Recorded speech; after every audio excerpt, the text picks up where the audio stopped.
ơn trong bà trong tôi được cái gì rồi đây nè mà tôi đang kẹt đặt con sợi kì thằng nào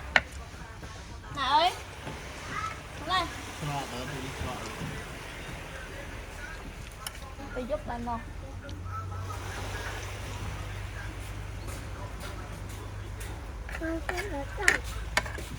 đây tôi này này mặt tiệt bà hơi mặt tiệt ba này nè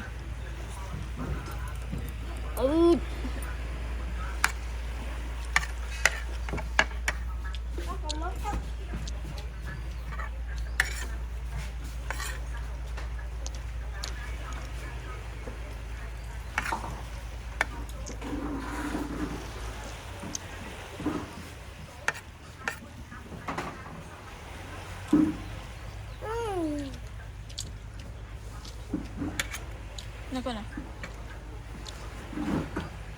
chiếc cầm mà không bánh cháp chiếc cầm luôn ông khai sẽ bớt mất nhau khang không bột mực mấy con men mất đi này cái này bố coi bà lai đi con coi bà lai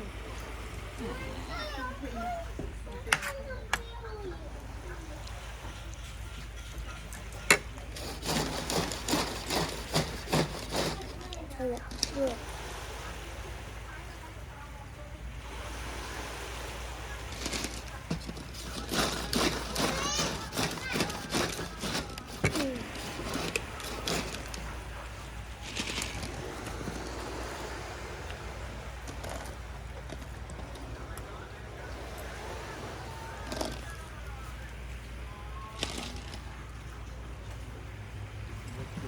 bờ bọc muối đã sạch rồi